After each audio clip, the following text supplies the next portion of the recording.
The newly formed Graffiti Abatement Coalition of Louisville wants to know why graffiti writers are getting caught but not prosecuted.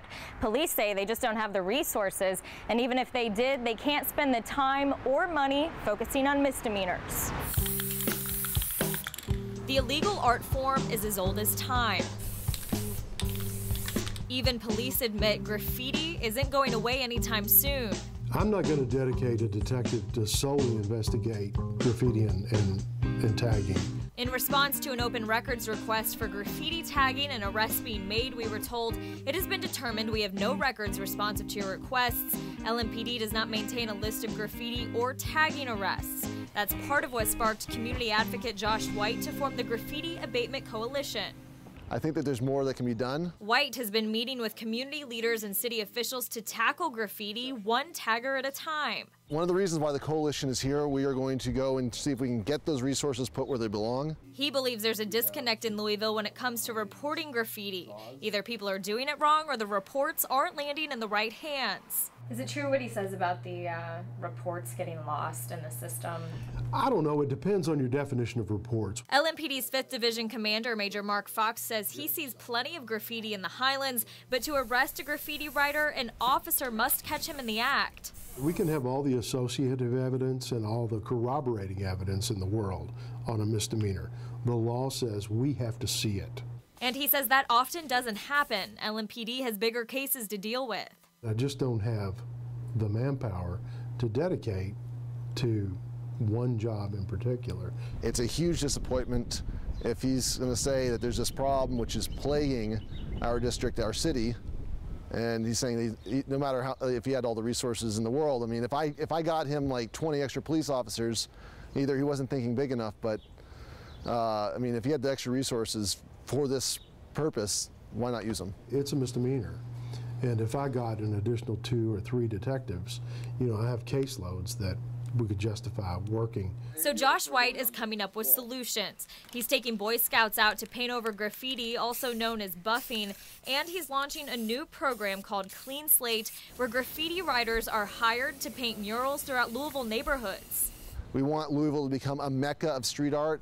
All the arts are going to be able to get behind this because we want Louisville to become a pinnacle of society. But White says the graffiti writers involved with Clean Slate must promise to stop tagging illegally. Is that realistic? To find out, we sought out one of Louisville's most notorious graffiti writers. People shouldn't be afraid of graffiti because, you know, it's just people trying to express themselves just like everyone else wants to. Burr is known for this bug-eyed character you've probably seen on city walls and dumpsters. You can find it on pretty much any piece of crumbling concrete in Louisville. To pass time, I'd just go out and walk on the railroad tracks. And everywhere I'd walk, you know, you'd see graffiti. So it just became a natural link to start trying it.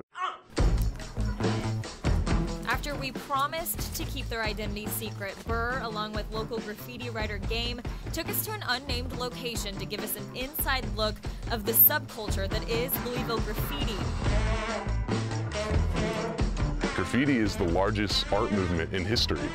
So it just seems completely, you know, utopian-esque to think that that is going to just stop.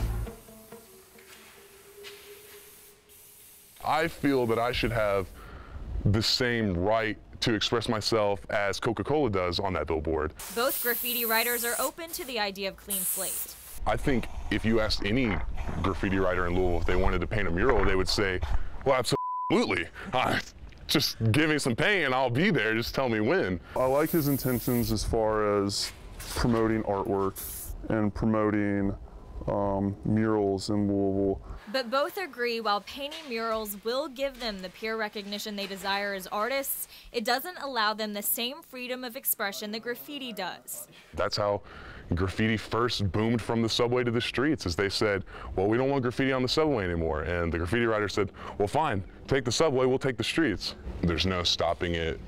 You might as well embrace it. But it's important to remember graffiti is illegal. Burr and Game admit nothing makes tagging someone else's property okay, but there are unwritten rules they abide by. People try and avoid personal property as best they can, you know, vehicles, homes, anything that is going to be outright offensive. For one, because it's just rude, and then also because it puts the craft at risk. The other issue isn't legality, it's gang affiliation. How many tags in Louisville are associated with gangs? Police believe it's less than 3%. Some of them are identifiable to gangs, but most of it's not. Most of it is just kids with spray paint cans. In fact, the Burr tag that so many locals have gotten used to was born in a classroom. I was taking an art history class. We were talking about calligraphy and just the power of a single line. And the man behind Burr also creates legal art. I love studio art. I enjoy having a studio. Some of my best work I feel like I do in the studio, but same, like any spot I feel like can be a studio.